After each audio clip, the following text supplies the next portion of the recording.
We'll now move back to agenda item 37. Item 37 is a public hearing regarding an application for a planned development sub-district for MF-2 multiple family uses on property on the west line of Carlisle Street between North Hall Street and Bowen Street. Mr. Mayor, we sent 948 notices to property owners within 500 feet of the area of request. We received 157 replies in favor and 698 in opposition. Due to denial by the CPC and the opposition of owners of more than 20% of the land within 200 feet of the area of request, this will require a three-quarter vote to approve. CPC recommends denial without prejudice. Are there any individuals in the audience that would like to speak in opposition to the denial? Please come forward.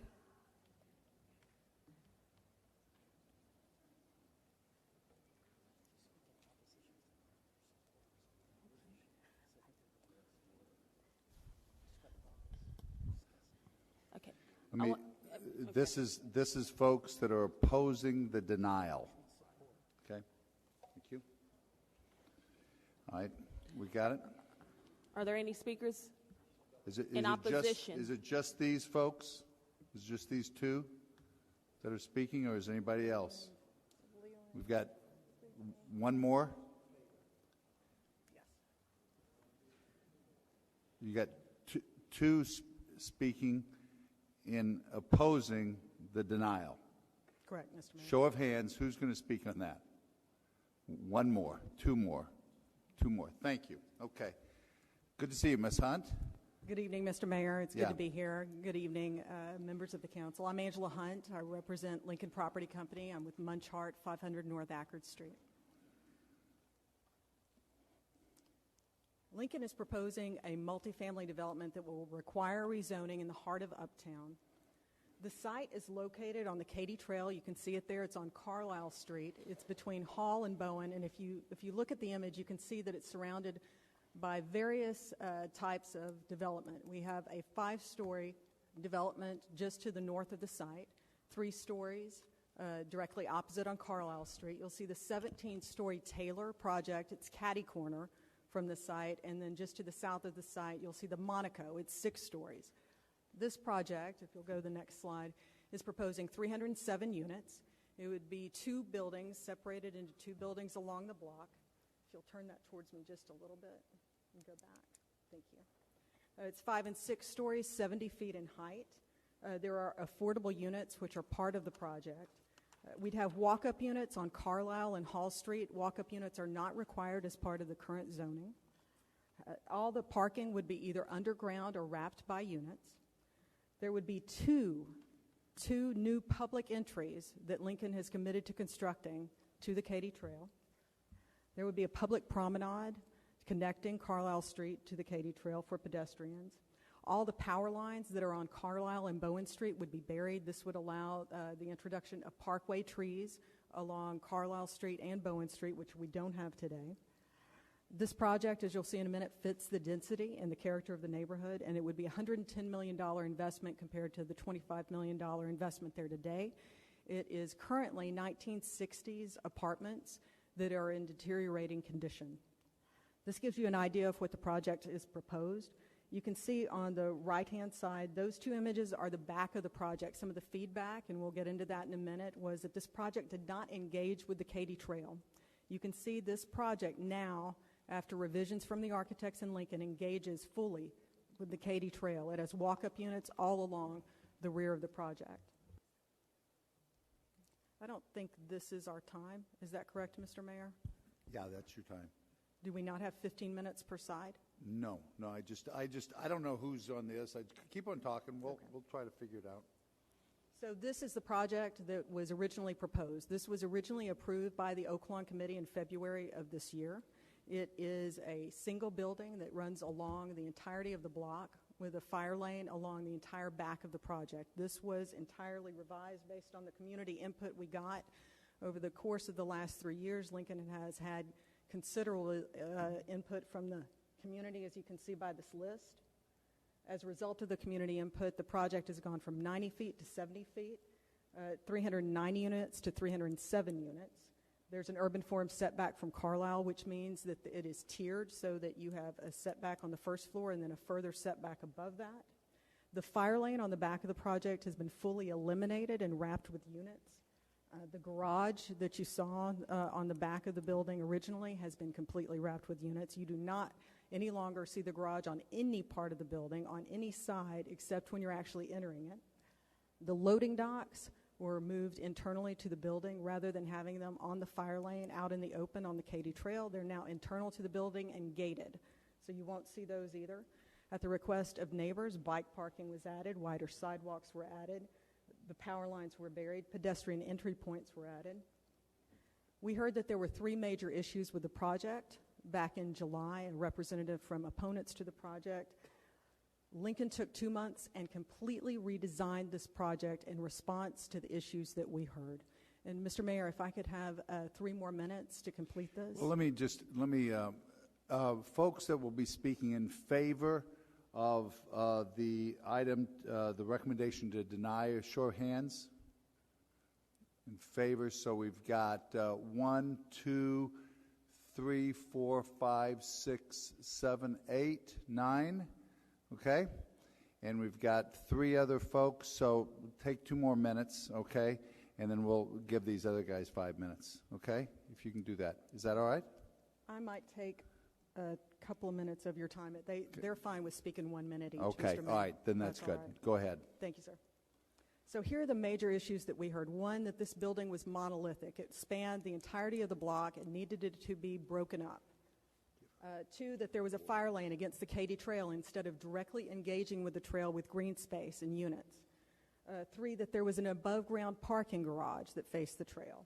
Each and every one of those issues has been totally addressed. 2nd, lack of pedestrian access from the street and the building to the Katy Trail. In the PD, you'll see language requiring pedestrian access from each part of the buildings. And lastly, the loss of neighborhood character, views, and the environment. As we'll see on one of the next slides, this fits within the character of the neighborhood and the current built environment. This is a document that was distributed by opponents to the project talking about what they wanted to see. And if you'll look on the right-hand side, you'll see a yellow block around a drawing. This was one of the drawings that was shown as an example of what should go on the site instead of what Lincoln had originally proposed. And if you'll look here, what you'll see is an enlargement of that design. If you look in the lower part, that is Lincoln's new design. It is nearly identical, but it's actually better. In Lincoln's design, not only are there 2 entry points to the Katy Trail, which was requested in the document that the opponents distributed in August. In addition to that, there are units that line the Katy Trail. Those weren't in the original design that's shown in the upper left-hand corner. The promenade that's created has wide sidewalks to allow pedestrian access, public access to the Katy Trail. This is the environment that this project is proposed to be built in. I want to point out 2 things. One is the number of stories for these different projects that are right around here, and also the density. A point has been made that this project is too dense. This project balances the density of the lower intensity units, like the 3-story typical multifamily, with some of the higher intensity projects that are right around this project. If you'll look, you'll see post-Katy Trail, it's 5 and 6 stories today. It has 99 units an acre. If you look at the Renaissance, it's got 3 towers. It's right down the street on Hall Street, 22 stories and 17 stories, and it's 173 units an acre. Just south of the site's the Monaco, 147 units an acre, and then the Taylor has 182 units an acre. Lincoln's proposing 81 units per acre. Traffic impact is minimal. That was confirmed by 2 separate traffic engineering firms as well as the city's traffic engineer. It's been challenging to work through some of the misinformation that's been on the street on this project. We've heard that the building is 10 stories tall and it's 110 feet tall, neither of which is true. It's 6 stories and 70 feet tall. That the parking garage is above ground. The parking garage is entirely wrapped and also below grade. We've heard that Lincoln is seeking tens of millions of dollars in city subsidies. Lincoln is seeking $0 in city subsidies for this economic project. Lastly, there was a flyer distributed to residents that was clearly intended to appear to be a city flyer, and it contains misinformation. So let's talk about the facts. Here's the zoning request. Increasing the height from 36 feet to 70 feet, from 3 stories to 6, lot coverage from 60% to 70%, increasing the maximum units to 307, burying the power lines, wrapping the parking garage, and most importantly, Lincoln had committed to 5% affordable. That would be 15 units. Lincoln is prepared to support 15% affordable housing units for 15 years. Let's put that in numbers. That's 46 units. 46 units. Now, when we compare that to what's there today with 115 units, it replaces 40% of the units that are there today with affordable units. It's a remarkable concession that they've come to the table with. So we're asking today, Mr. Mayor, that Lincoln be approved for the applicant's request with the addition of 15% affordable for 15 years, and we'll sit down for questions. We'd like to reserve any time we might have for rebuttal. Thank you. Next speaker in opposition. I'll take Ms. Hunt at her word and give you a minute. 1 minute. Mr. Mayor, members of the council, my name is Leland Burke. I live at 5311 Park Lane in Dallas, and I represent the ownership of a number of properties in PD 193. I'm here today to speak in favor of the zoning request in my individual capacity. I believe the zoning request should be approved for the following reasons. The proposed height of 5 and 6 stories clearly fits the context of the neighborhood. The traffic is not significantly impacted, as demonstrated by the DeSajo study and is confirmed by the peer review study. The project fully integrates with the Katy Trail and provides 2 new public entrances at the developer's sole cost. The developer is providing underground power lines on Carlisle, wider sidewalks, and walk-up units, which all make the project more walkable than is required by a by-right project. This is a dense area, and a modest increase in density is appropriate. Lastly, I applaud Lincoln for adding the needed affordable housing component to this project. Thank you. Thank you, Mr. Burke. Next speaker in opposition.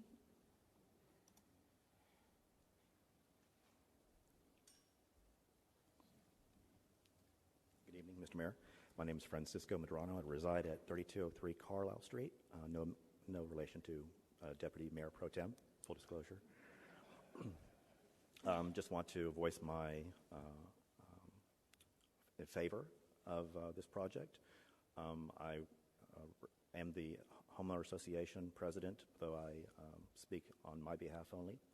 From my vantage point at the corner of where I live at Carlisle and Bowen, I look up to see the Taylor, which is within a rock's throw of my residence, and there are 17 stories, and they looked down upon, not us figuratively, but literally, and to the vine next door across the street.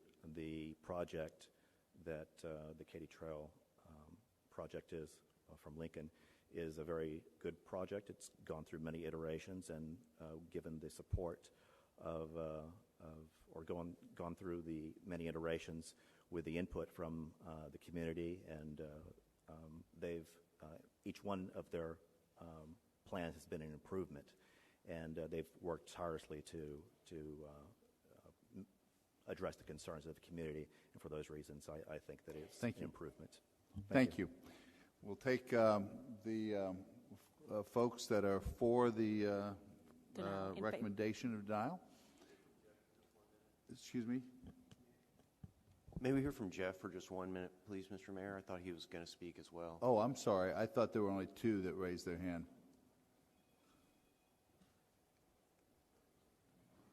Or John, either way. Thank you, Mr. Please. Mayor.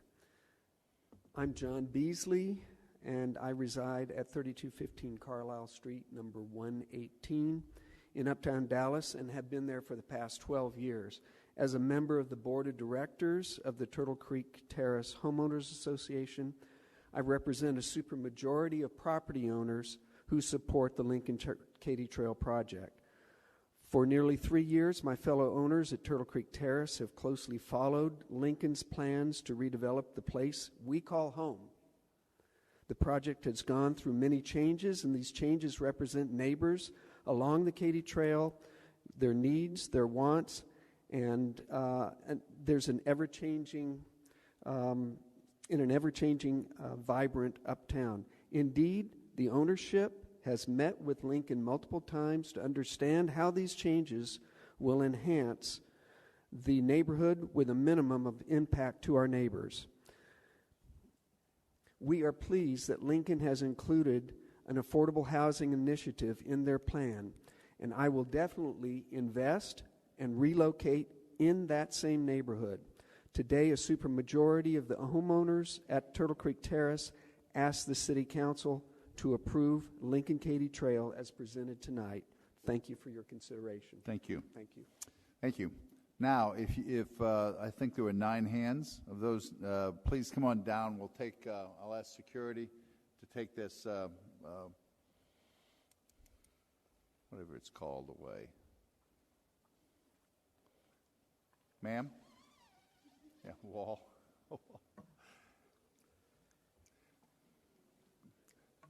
We'll do a couple of minutes apiece. Okay, 2 minutes apiece. Go ahead. Good evening, members of the Dallas City Council. My name is David Hairston. I have been a resident of 3215 Carlisle Street, the property in question, for over 11 years. The question is, why are we here? The Dallas Development Code requires 100% of the people that live on a property agree to an application for rezoning. Now, our president of the HOA made the decision to allow Lincoln to put forth this application. This is a stable and diverse neighborhood. Everybody works and pays taxes. Nobody's getting any subsidies. We're going backwards when we're talking about affordable housing.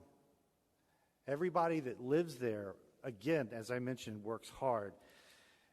If this were to go through, there will be a simultaneous closing with the termination of the condominium. We have to be out by February. And at that point, Lincoln Properties can enter your property without notice. And I've spent $6,000 in attorney fees. And I understand from my attorneys that I can be removed, my family can be removed by the sheriff's department, and that's at gunpoint. So after that, you got forced arbitration. If you want to fight this thing, the chances of winning will put us in bankruptcy. This is very serious to the people that own and have a homestead at Turtle Creek Terrace condominiums. Thank you. Next speaker in favor. Sue Kreider on behalf of the Oak Lawn Committee. At the most, after they revised their plan, Lincoln did come back to the Oak Lawn Committee, and at that time the Oak Lawn Committee voted to not support their plan.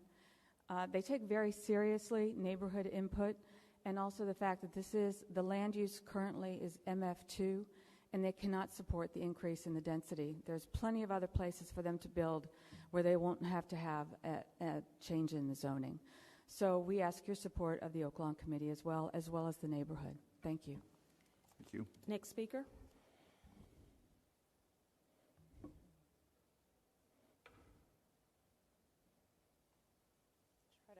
Why didn't somebody else speak while you get that ready?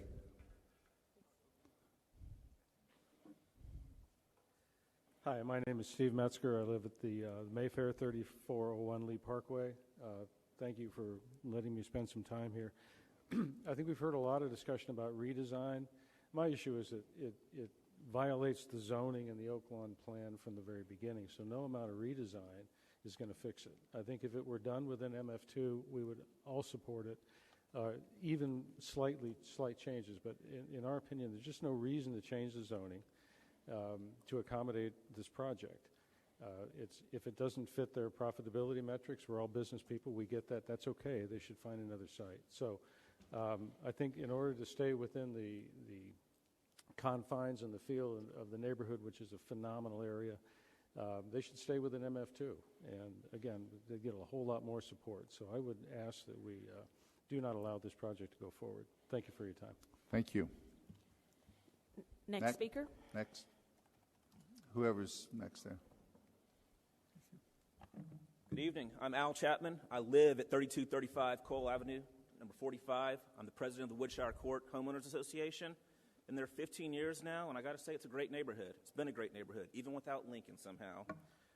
I'll just give you the short version of it because I only got a little bit of time. But the fact is, over 2/3 of the responses received were in opposition to this. And if anything, that understates the case. There are a number of people who, because of professional consideration or professional courtesy, would not respond with their opposition. But it's gotten back to us that, hey, I hope this thing goes down, but I can't go on the record opposing it because it's my job. So the short version is this. Staff has recommended denial. CPC has recommended denial. And the reason they recommended denial was because this project is fundamentally incompatible with adjacent low-rise multifamily land uses in density, scale, height, and the character of the neighborhood. This will create much higher density by significantly increasing the number of apartment units that can be built compared to what's in the current zoning. This higher density would definitely create more traffic on already crowded streets, and it would really hurt the street parking. Building heights would be out of scale. They talk about stories, but we all know code is written to feet of height, not to stories, because you don't always jiggle the numbers on stories. So in summary, the current MF2 zoning is the most appropriate zoning for the neighborhood. Our low-rise neighborhood works well as it is. That's why I and everyone up here has made our homes here. It's not just an investment, it's a home, and there's a big difference there. On behalf of the coalition and myself, I respectfully ask you to deny this, and I'd even ask for it with prejudice. Thank you. Thank you. Next speaker. Ma'am. I'll make this quick. Are we up there yet? Isn't it working? Go. Here we are. There it is. Go ahead. My name is Amanda Popkin. I live at 2519 Catherine Street. The bottom line for this project is that it's not appropriate for this site, as you've heard. Our city is striving to create rich, diverse, thriving neighborhoods, and we have come together to plan our neighborhoods with Forward Dallas, the Oak Lawn Plan, and so many others. And if these are to be our guiding documents, they must have some staying power to be worth anything.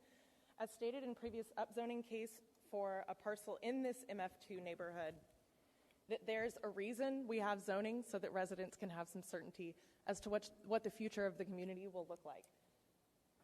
Over the past 2.5 years, this project has been extremely expensive in terms of our most valuable resource, our citizens' time and attention, volunteering to be engaged in important matters like this, zoning cases that affect everyday experiences in their neighborhood. As realtors know, people buy a neighborhood, they don't buy a home. Case in point, 2/3 of PD 193 is a landscape plan. It's the reason Oak Lawn is such a great place. It's the space between the buildings that matters the most.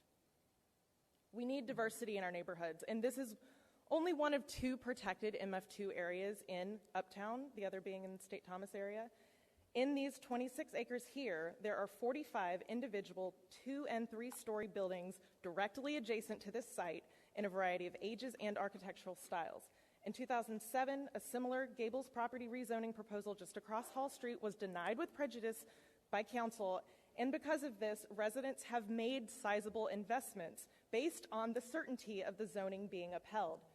The parcels outlined in green here are all underdeveloped sites with the existing density rights to build what Lincoln has proposed. They could easily build on any of these. There is no need to begin this domino effect of upzoning this protected MF2 neighborhood. This is a stable, primarily owner-occupied neighborhood with some of the last remaining naturally occurring affordable workforce housing in one of Dallas's most expensive neighborhoods. Although this project promises to retain 46 affordable units, as we just heard, for only 15 years, we will have a net loss of 69 affordable units here. There have been no rescinded letters of opposition. I'll speed through this as quickly as I can. No, we're done. Thanks. I've tried to give everybody a couple minutes. Okay. Thank you very much. Next speaker. Good evening. My name is Bob Griffo. I reside at 3834 Bowser Avenue. I've lived in the Oak Lawn area since 1991. Previously, I lived in Washington, D.C. One of the things in Washington, D.C. where I lived is it became a canyon. The development density was such that we had high buildings on both sides of the streets, and it really was like living downtown instead of a residential neighborhood. I'm speaking now. I don't live adjacent to this. I previously lived, before I bought my current townhome, I previously lived near the current project that's being discussed. And one of the things that I've noticed is since 1991, when I moved here, there was very little activity in terms of real estate development in the Oaklawn area for a variety of reasons. And primarily the development that did occur in the early years was all townhome developments. And people were in the MF2 and people were building townhouses because the land was more affordable in the MF2 areas.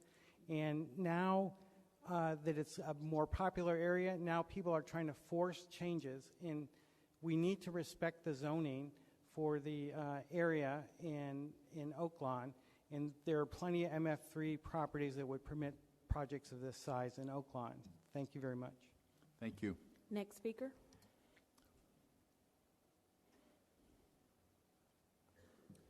Good evening. My name is James Genova.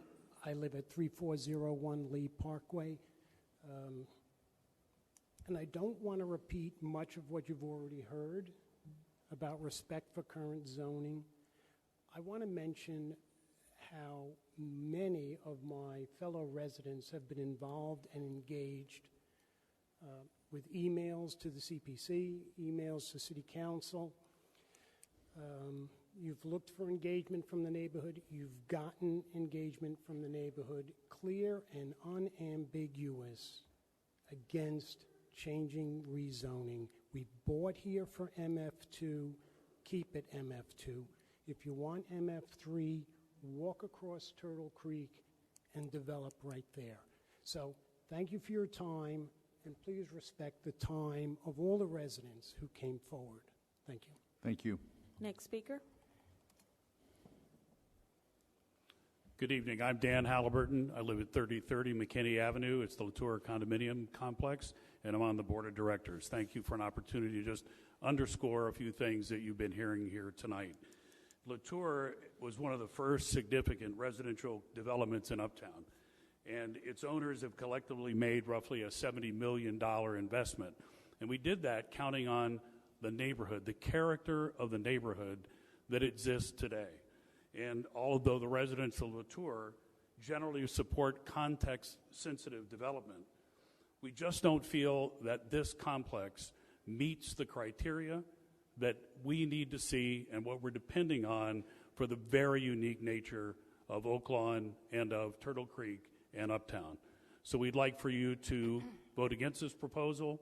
We think that the current zoning is appropriate for this location, and thank you. Next speaker. Hi, my name is Tracy Popkin. I live at 301 Melba Street. I don't live in this area. I got involved because I have friends who live directly adjacent to this project, and I've been working with Amanda Popkin in community engagement, trying to pull together all the opposition for hundreds of people with various different reasons to oppose this, trying to coalesce them into one voice. Because I've been a part of other development issues like this in my home neighborhood in Bishop Arts, so I know what it's like to be pro-development and want to work with a developer and have that back and forth to see actual compromise occur, which is not really what's occurred in this instance. So I did have the really deeply impactful experience recently of being a member of the community steering committee for the City of Dallas Economic Development Plan. And as part of that experience,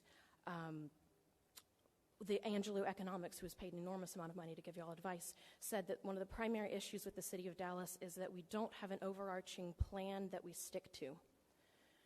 And as part of being part of this process, I rode with the CPC on their bus to tour this project and numerous other projects. I saw the whole city basically in one day. And when you enter Oaklawn, you can see the effect of 30 years of a cohesive plan that's been stuck to. It's stunning and it's incredibly valuable. So as an outsider who's been involved in this for a while and cares deeply about this city, this is an example of we have a plan that's working, and community members who've invested deeply in making this plan follow through and be enormously valuable. And I think we should continue to support the Oaklawn plan and support projects that understand and support the goals of the neighborhood and the vision of the neighborhood. Thank you. Next Thank you. There's none of these folks, right? You've all spoken? Yeah, thank you. Entertain a motion, Mr. Kingston. Move for denial without prejudice. Okay. Do we have a second? We've got a second. Discussion, Mr. Kingston. Thank you, Mr. Mayor, and thank you all for coming down here. This project has, because of the length of time that it has taken, and because of the way that we view land use, and especially proposals to change land use within PD 193, there has been an extraordinary amount of volunteer effort expended on this project. And that is the primary reason, along with the secondary reason being the overwhelming level of opposition, that I'm not willing to further drag out this case or to try to send it back for some, essentially would be about the fourth major revision if we tried to revise it again. The lesson from this exercise is that this parcel, for whatever reason, we can disagree about the reasons, and we do, is not appropriate at this time for greater density. By way of background, deals that have occurred in Ms. Gates' district, in my district, in Mr. Medrano's district, sometimes are known as assemblage deals, typically when condominiums or townhouse developments with diverse ownership are sought to be redeveloped. It's an incredibly difficult process to pull together enough support within the diverse ownership of the property to accept a sale to a developer. That was accomplished in this case by two things that I think should give us pause when we are looking at assemblage deals in the future. One is that this condominium association adopted as its rules that no bulk sale of the property could ever be accomplished without 100% participation from the condo owners. That was not achieved in this case. There are condo owners who very much want to remain in that community, including a blind girl whose parents bought it for her so that she could live independently in a walkable neighborhood. Ow, that's kind of tough. The Texas legislature, people that most of us around this horseshoe don't really support, several years ago preempted cities' ability to require 100% clauses for condo and townhouse. So this project is taking advantage of a stripping away of property rights that the legislature shoved down homeowners' throats a few sessions ago. Now, if that sounds like I'm being harsh with the applicant, I hope it doesn't. Lincoln, one of the reasons this thing has been so difficult is Lincoln is that credible developer that tells the truth, that really tries to make a sensitive, context-sensitive development. Obviously, they need to make money. All developers do, but they're listening to what the neighbors are saying. They are offering an extraordinary level of affordability in the project, and I know in my brain that this project is not right for this parcel at this time, but it doesn't make me feel good to tell my friends at Lincoln that this project that they've worked on for a long time is a no-go. But that's the way it is for right now. As we discussed, Jeff, this may be a situation where your investors will wind up in the future having educated everyone about what really should be here and then won't profit from it themselves, and I'm sorry about that. But this is going to take a lot. If there is ever going to be a zoning change on this parcel, and I don't know that there will be, it is going to take a lot more thought, a lot more community engagement, and a lot more effort. And there's another potential lesson here. In zoning, people frequently, for rhetorical purposes, argue to ad absurdum, or whatever it is, where you argue that everything in the future will reflect the decision made today. Zoning legally is not precedent setting, and there's a reason for that. It's because sometimes the fact that there's a Taylor a block and a half away is a reason there shouldn't be higher, taller development on this site, because the preservation of that variation in form is healthy for the neighborhood as well. That's frustrating for owners who are looking to profit off of a speculative investment, but for people who live there, it's probably a good thing. And so that may be another lesson to learn from this process this time. But in terms of the advocates on both sides, I really, really respect all of you. You don't know really the level of sophistication that you are displaying to this council. And I mean that sincerely to both Lincoln and to the opponents. You're both very dear to me, and I'm sorry that not everybody can get everything they want all the time. If I were some kind of perfect politician, I'd figure out how to do that, but I can't. So thank you for the little bit of extra time, Mr. Mayor. Please, if you all will please join me in allowing Lincoln to clean up whatever it needs to with a non-prejudicial denial to allow them to do whatever deal cleanup needs to be done, I would appreciate it. Thank you. Any other comments? I guess I have a question. Are you voting to deny the 15% affordable housing? Mr. Mayor, what I meant to say was I moved to adopt the recommendation of the CPC to deny without prejudice. With 15% affordable housing?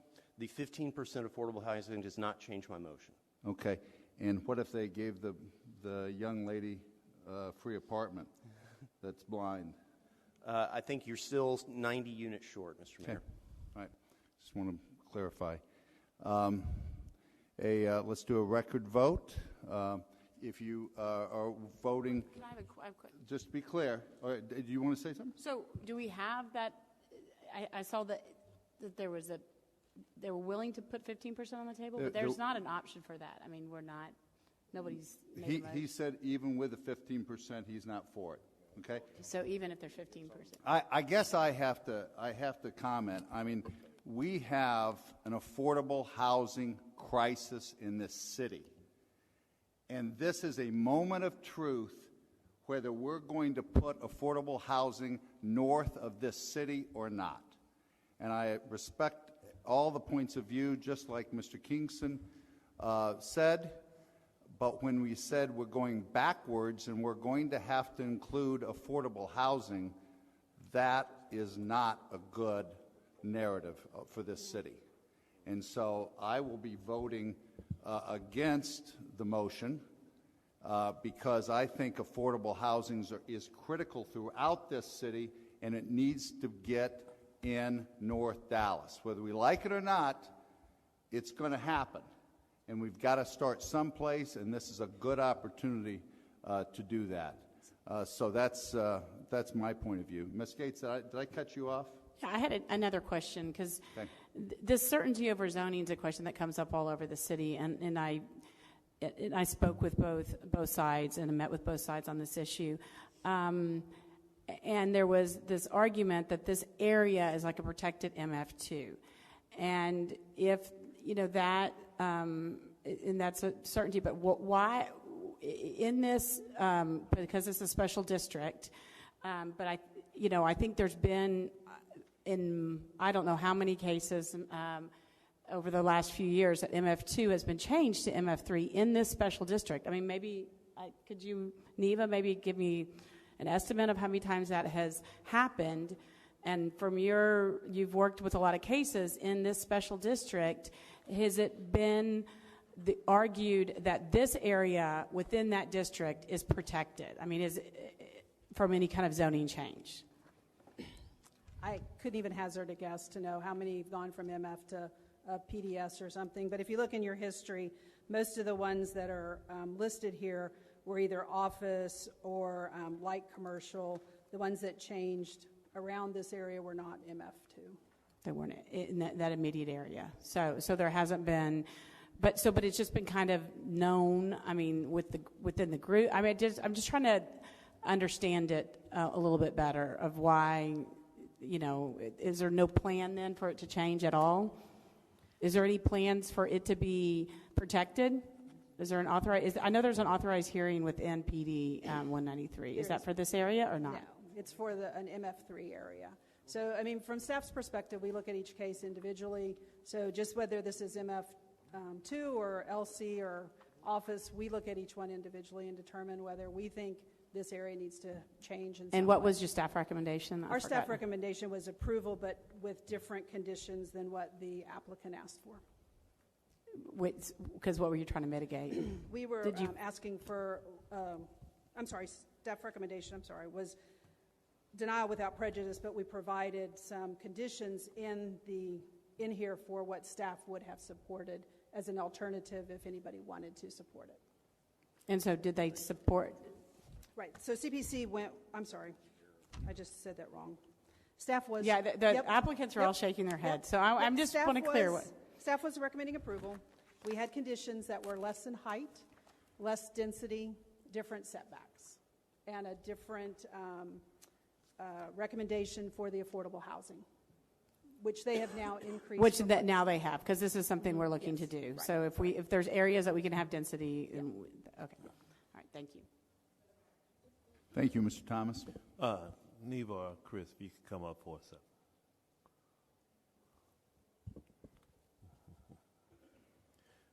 Thank you. I'm looking at the information we were given, and based on this information, it says that the opposition presented a number of recommended changes, and the applicant developer met those concerns. Are you familiar with that? Is that correct? Right. So this case started in March of last year. It has been gone through different iterations from when it first started. Those have come from both staff and the opposition's input. That's what the applicant has reacted to as to make their changes. And so there is a change, a little bit of change from when they first started to what they're asking for now. Okay. The reason I asked that question is, if that's correct, kind of seems like a little moving of the goalpost. I mean, if you say, okay, we're in opposition and these are our concerns, and they go back and say, okay, we're willing to meet those, and then you meet those and they say, well, now these are our concerns. You know, if it's a case where you just flat out didn't want it, I think that should have been stated from the beginning. And I'm basing that on the information that I have here and the information that I've been given. And so that's a cause for concern, simply because of the fact that I wouldn't want someone to say, these are the things that bother me, or things that I have a problem with. Would you make these changes? And they make those changes, and it's not good enough. So I just wanted to get your understanding on this in terms of the history of this case and what's going on. So. Yeah, so the applicant never met either side all the way. They did compromise and came down a little bit on the height and the number of units. So there was a little bit of movement from the applicant side. And I didn't see anywhere in here where the opposition recommended or asked for the 15% affordable units. Was that something that the applicant offered or volunteered to do? Right. So staff had recommended 10%, I believe, and the applicant has now, since CPC come, they were offering 5, now they're offering 15. Okay. Right. But I believe the opposition would like no change. So there wouldn't be that play of the affordable. Right. Well, we sit around here, week after week, and we discuss, the fact that we don't want to continue to put, affordable housing in the areas, recap areas. This is a high opportunity area, and that the developer is willing to go exceed the 10% and go as far as 15%. I mean, at some point in time, NIMBYism's got to stop somewhere. We've got to recognize the fact that we don't want to continue to overpopulate certain areas that already have high poverty. And if there is an opportunity to provide individuals, as we say, the working poor, an opportunity to live somewhere close to where they work, I think this appears to me to be one of those opportunities. Thank you, Mr. Mayor. Mr. Atkins. Thank you, Mayor. Thinking about it, this is an uptown, is that correct? Yes. Next uptown, right? And I remember back in 1968, uptown was all African American almost. It was almost affordable, and now that it's not. As chair of housing economic development, you know, I do understand both sides, and I wish it was a mixed crowd out there. Workforce housing, we're trying to get people to work downtown, and we say we don't get affordable opportunity. You know, it's kind of puzzling me, and I've been saying ever since 2006, tale of two cities, north and the south. It is a tale of two cities. Everybody have a right to live where they should live in America, but we start with 10% and 15%. And could I address Mr. Kingston, please? Please. Mr. Kingston, suppose I offer 25%, would that still be off the table? Mr. Atkins, math is very difficult. I just asked. Math is very difficult. I just asked. Yes or no? 25% is how many? Do you know? How many units you want? It's how many they have? It's 60 units, Mr. Atkins. Do you know how many affordable units are there today? There are 100, I believe. Let me. Well, I like asking math questions, is so but hard. not Math for is debate. really difficult, I just sir. asked a simple question. Yes or no, no? you're being quite insulting. Okay. And we don't need any of your help here. Mr. Atkins, go ahead. Thank you for your answer. Appreciate it. Thank you very much. But 25% of zero is zero, I guess. But we all talking about workforce housing. We talking about people to be able to work, live, and work in a part of the city. We got business people downtown who drive there, who try to get to work, and they pay 30% of their income in transportation. That's poverty in the city of Dallas. We just heard on Martin Luther King Celebration Day about how do we grow this city, how do we work together, and how do we compromise, how do we work. That's what I'm talking about. There's always room to negotiate, to sit down, to come up with a great answer. And I thought the city is a great city to work together, to come up, to be equal in the entire city of Dallas. And we say we do need workforce housing, affordable housing downtown. Eventually we're going to get there.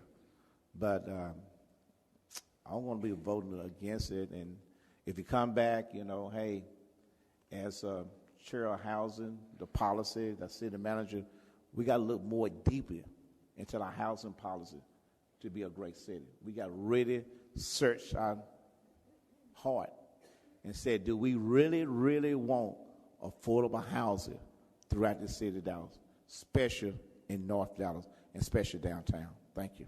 Mr. Kingston. Thank you, Mr. Mayor. I find the preceding remarks from my colleagues to be ridiculous, foolish, fraudulent. Raise your hand if you have approved more affordable housing in your district than we have in District 14. I don't believe you're correct, Mr. Kleinman.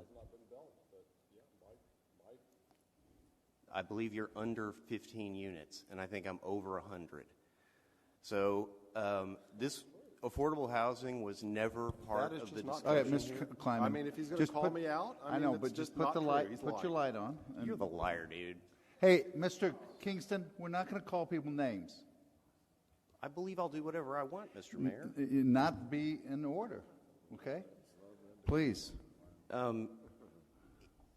It is, I mean, it's just facially galling. It's disingenuous. We've been trading development rights for affordable housing in District 14 for years. We've done it over and over. Many of you have voted against those deals. And to pretend that this has something to do with NIMBYism, to call my neighbors who are sitting right here NIMBYs, that is shameful. That is not behavior consistent with being a dispassionate member of this council. Thank you, Mr. Mayor. Thank you, Ms. Gates. Thank you. What really resonated, and going back to this question, I would like to ask Mr. Kingston, this district, the idea and that this is kind of protected MF2, is that the vision you see for this area? That's the most justified reason to me that you would deny the zoning. What's supposed to be there? Should it just remain MF2? Is that what you see for this, kind of blocked area that's been highlighted? Could I ask you that? I don't have a overarching vision for this property.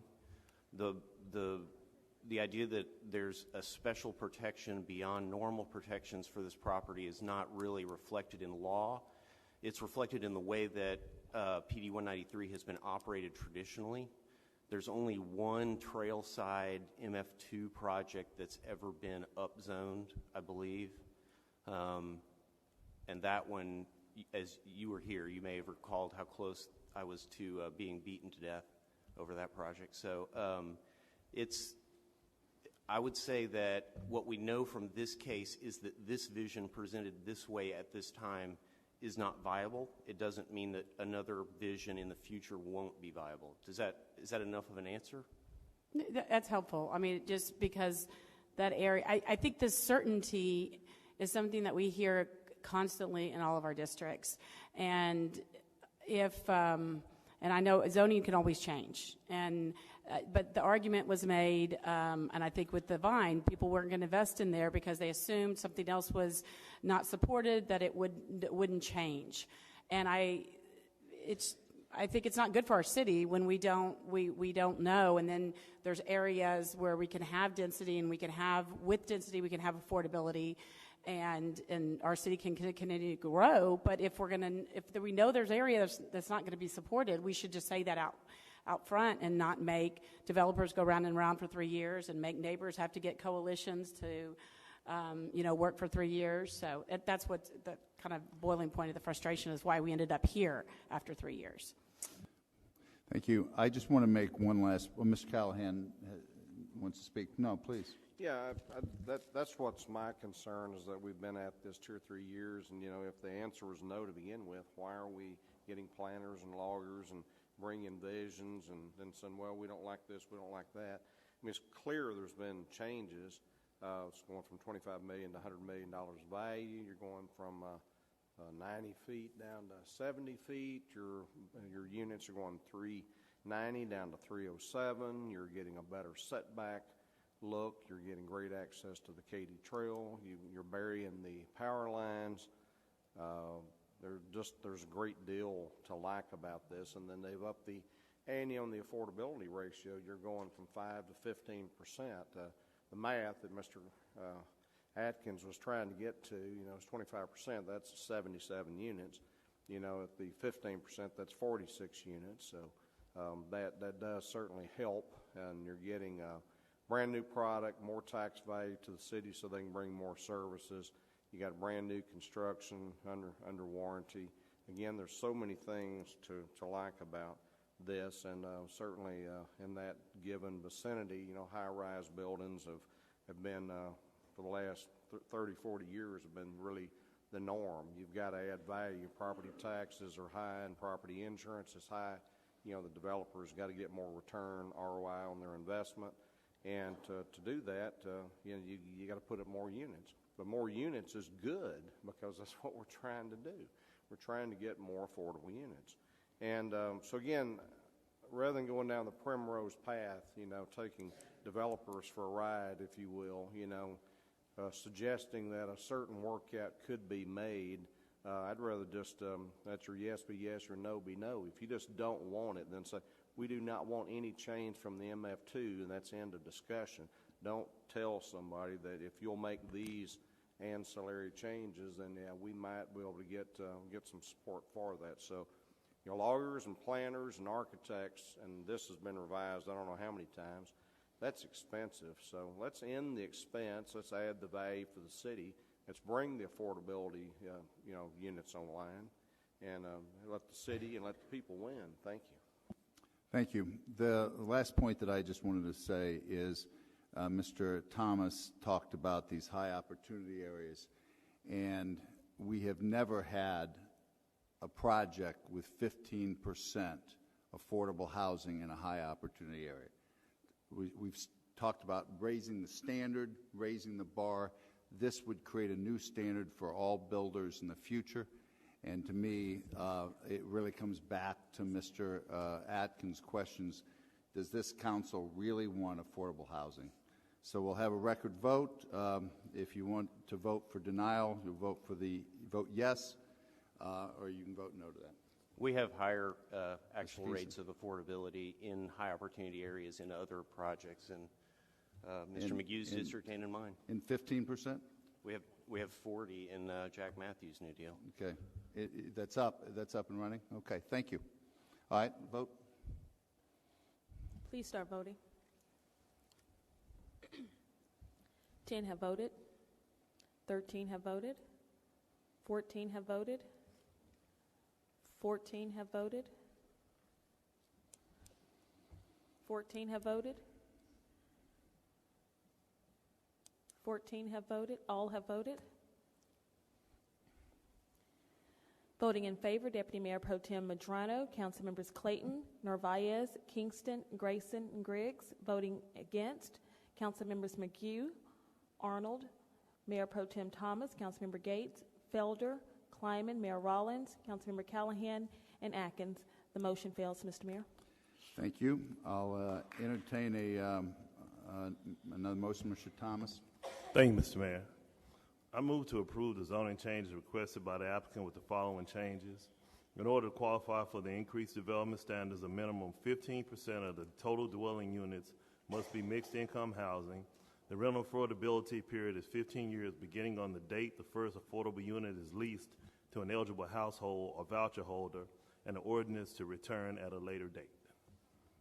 Thank you. Do we have a second? A second. Any discussion? Hearing none, we'll take a record vote. Please start voting. I would like to know for passage or approval, it will require 12 members voting in favor. 11 have voted. 12 have voted. 12 have voted. 13 have voted. 14 have voted. Sorry, I thought All have voted. Voting in favor, Council Members McHugh, Arnold, Mayor Pro Tem Thomas, Councilmember Gates, Felder, Kleiman, Clayton, Mayor Rollins, Councilmember Callahan, and Councilmember Atkins. Voting against, Deputy Mayor Pro Tem Medrano, Councilmembers Narvaez, Kingston, Grayson, and Griggs. The motion also fails, Mr. Mayor. Okay, so we have two motions fail. Does anybody want to make a motion to send it back to CPC? Anybody? Anybody want to do anything?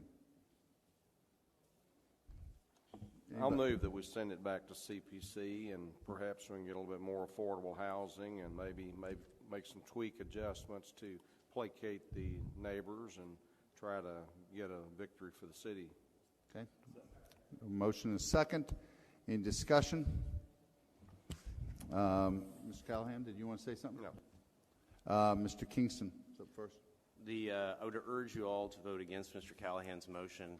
As I hopefully highlighted, the biggest resource that has been utilized in this case is volunteer time. This is hundreds of neighbors coming out to literally, we're up to 10 official on the record meetings and dozens of other meetings in the community. And this is the kind of thing that causes neighbors to think that people in this building who want to give developers a win will simply wear them out by requiring them to come back to meeting after meeting after meeting after meeting. I mean, thank God this is a night meeting and they didn't all have to take off work. So if it goes back to CPC, it's going to come back to us as a denial again. We'll have another meeting like this, and it'll still require 12 votes. It's still not going to get built. So this is an exercise in two things: delaying the inevitable and wearing out my neighbors. Mr. Kleiman. Thank you, Mr. Mayor. I guess I have some staff questions about sending it back to CPC because I got to concur with my colleague, Mr. Kingston. The CPC does not want to see this again.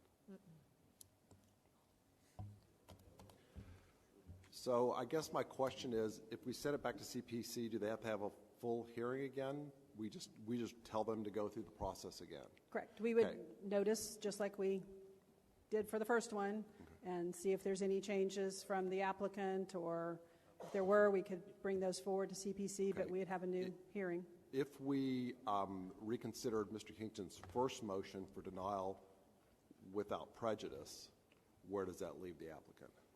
Denial without prejudice means they can make a new application tomorrow. Make a new application.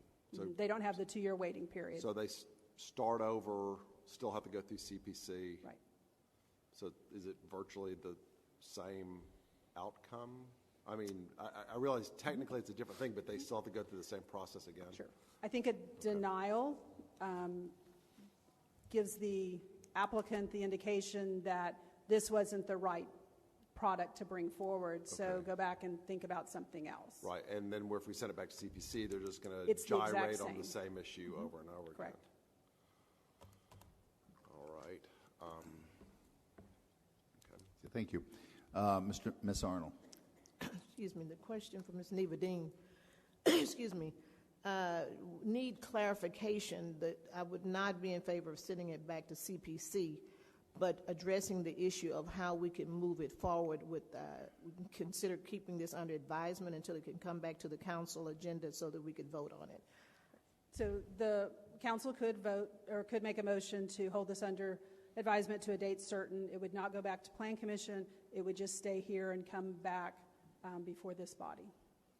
All right, then I would need to get some help in drafting that, so that I would like to present that motion, not the motion that I've just solicited from Mrs. Neva Dean, to put that forward to council to hold it under advisement so it can come back. So I don't know if that's the proper term for me to use. Yeah, it is, and that's fine. You just need a date. We've got to take up Mr. Callahan's motion first.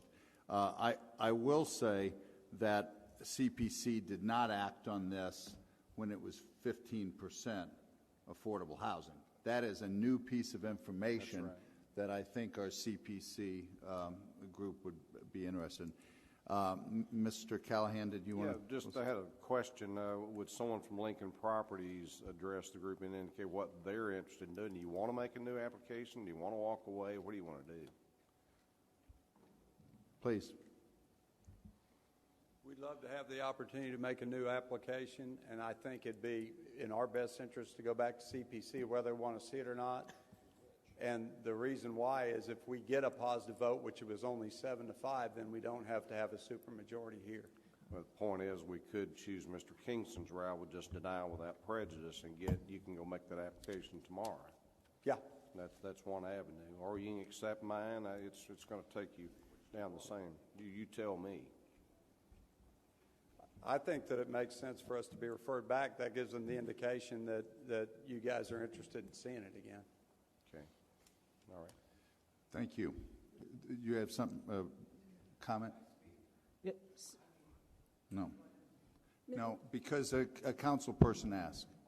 Mr. Mayor, if you remand this as it is, the request is as it is today. So if you want us to entertain something different, you would need to instruct staff to advertise something different. So that would need to be part of your motion. If you just remand the 15% would have to be in there. Right. Got it. Thank you. Thank you. Mr. Felder, you hadn't spoken? Yes. Sir, would you come back to the microphone, please?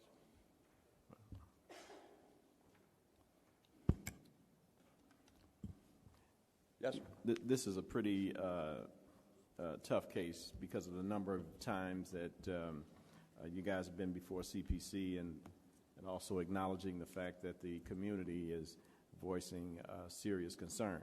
But my question to you is, would you consider anything above 15%? I'd want to go back and look at it. Yes. You obviously have to look at a lot of math, as Mr. Kingston mentioned and Mr. Atkins mentioned. You know, there's economic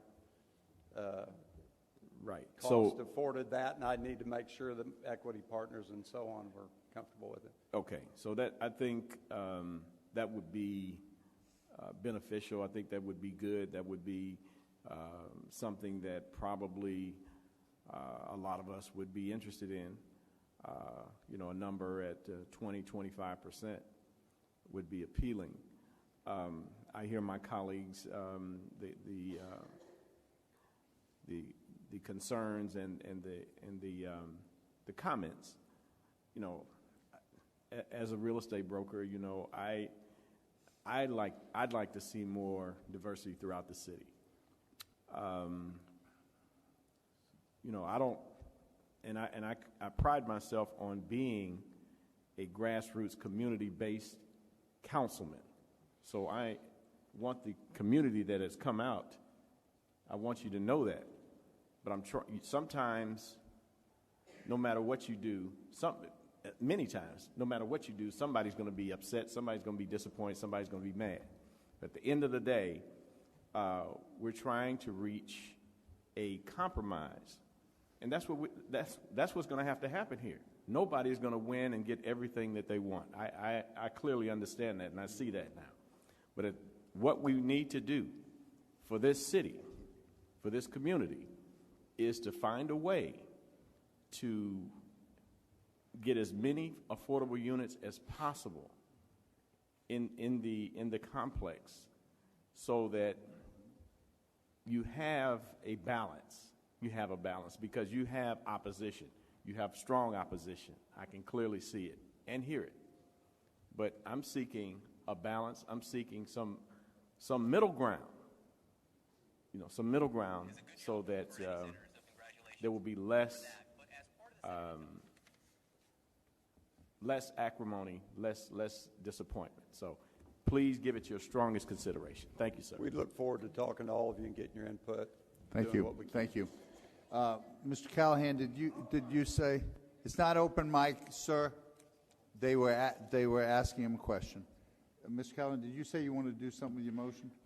I think it might be in our best interest for me to withdraw my motion and instead consider Mr. Kingston's original motion, because that allows them to go back and make a brand new application tomorrow. It just cuts to the chase and allows them to go back.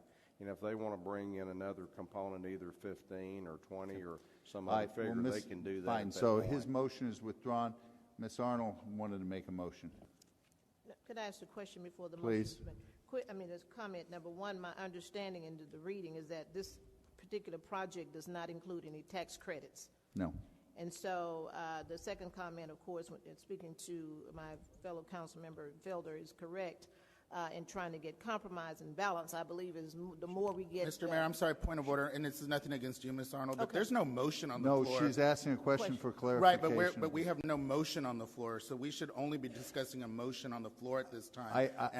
I understand what you're saying, Mayor, but I'm just giving a point of order. I was trying to answer a question. Point of I just information, did. then. That would be a point of information. So my What's your question, motion? moving forward, then I would see clarity on an advisement. Would that give us a chance to get more information to council members before we vote? Is that what that would include, that period? Or is that do the attorneys need to ask that question? No, to get my motion, I'm asking for advisement. You can say you want a motion to defer to a certain date. Basically, yes. I just want to get clarity on the advisement period. Grab a date and make the motion if that's what you want. Do you have a date? Sir, let me just try to put on my glasses so I can hear. I think this is just kind of one of those periods of night where it's like there's so much going on. So if I want to be supportive of the developer and I want to move forward on this project so we're not straggling out for 4 more years. So my recommendation, we could vote it up or down, would be to put this on advisement, come back at the end of February. Would that be February the 28th, I believe? 27th. 27th. There's a council meeting on the 27th? There we go. We've got a motion. Do we have a second? We've got a second. Motion and a second. So the motion is to move for deferral till the 27th. Okay? We'll be discussing that. Ms. Arnold, any comments? Your light's done. Thank you. Mr. Kingston. Point of information, Mayor. This motion, we're just bringing back the exact same motion back on the 27th? Thank you, Mr. Mayor. Thank you. Mr. Kingston. Which may she bring it back? She's saying to take this item and defer it till the 27th, since we did not. We've already voted this item. Yeah, Well, I know, but we did not get any conclusion. There was no conclusion. Conclusion, which was, is that, what? She can make that motion, okay? Since no motion has passed, she can make that motion, okay? All right, Mr. Kingston. There are two legal reasons why this would take a supermajority to pass. Instead of talking about the legal reasons, let's talk about the meritorious reasons. There's overwhelming opposition to this project. Don't fool yourself. If you vote to approve this project, you are voting against. I have not seen a level of written opposition in terms of ballots returned, both compared to the ones in favor and compared to the total ballots sent out, maybe ever. This is incredibly strong written opposition. If you are of the mind to tell yourself that those people don't know what's best for their neighborhood for whatever reason, they were deceived, they're not smart, whatever, I think they hear you. I think they're sitting out there and I think they hear you. Let's talk about the legal reasons, though. One is the overwhelming written opposition, the ballots that were returned, and the other is the negative vote of CPC. So, for instance, if Lincoln were to return to CPC and somehow manage to talk a plan commissioner into flipping his or her vote, perhaps with some help from the direct orders of council members, I've heard that's happened from time to time, then it would still return here needing a supermajority to pass. If Ms. Arnold delays this for a period of time and it comes back, it will still need a supermajority to pass. And, your crystal ball is as good as mine, colleagues, so don't let this sound like I'm telling you what's going to happen. But it seems to me the outcome will be the same. I urge you to conserve the energy of the parties at this point. I am re-urging my motion to adopt the CPC recommendation of denial without prejudice, giving Lincoln the maximum flexibility. If you guys let this die with no motion passing, it can't come back for 2 years, and that's not a good outcome. So I'm not telling you I told you so, but I think we need to go back to my original motion, please. Thank you, Mr. Mayor. Thank you. Why don't we, are we going to talk about Ms. Arnold's motion? Because her motion was deferral. We can just vote on that. Who seconded that, by the way? Mr. Thomas. Okay. Okay. No, I don't think so. He said to go back to his original one, which we voted on. I re-urge my motion to adopt the CPC recommendation of denial without prejudice. Yeah. But we've already voted on that. Yeah, so we have to vote on hers. Are you going to call people in order? Because we've had a lot of conversation right I here. was I've been waiting just patiently. asking. I got it. I am. Okay. And Mr. Kleiman, you're up next. Motion for reconsideration. Okay. Second.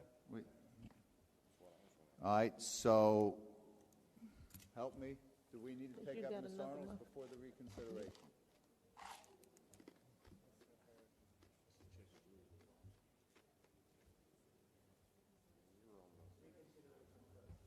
Reconsideration first. All vote on reconsideration. He voted against Mr. Kingston's. Okay. And prevailed. All right. And so he's asking for a reconsideration. Of that vote, so that potentially we could vote on Mr. Kingston's motion again, so that we could just deny without prejudice and they can come back. Okay. All right. Let's vote on that. Okay. Please start voting. 10 have voted. 12 have voted. 13 have voted. 14, all have voted. Voting in favor, Deputy Mayor Pro Tem Medrano, Council Members McHugh, Arnold, Mayor Pro Tem Thomas, Councilmember Gates, Felder, Kleiman, Clayton, Narvaez, Kingston, Callahan, Griggs, Grayson, and Atkins. Voting against, Mayor Rollins. The motion passes, Mr. Mayor. Thank you. Then we will reconsider, right? Because Mr. Kingston. So let's vote on that. Please start voting. Without. Denial without prejudice. 9 have voted. 12 have voted. 13 have voted. 13 have voted. 13 have voted. 13 have voted. 13 have voted. 14 have voted. All have voted.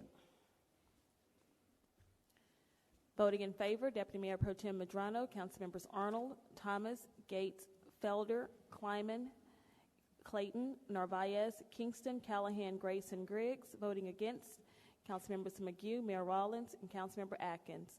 The motion passes, Mr. Mayor. Thank you. We will take up item 39.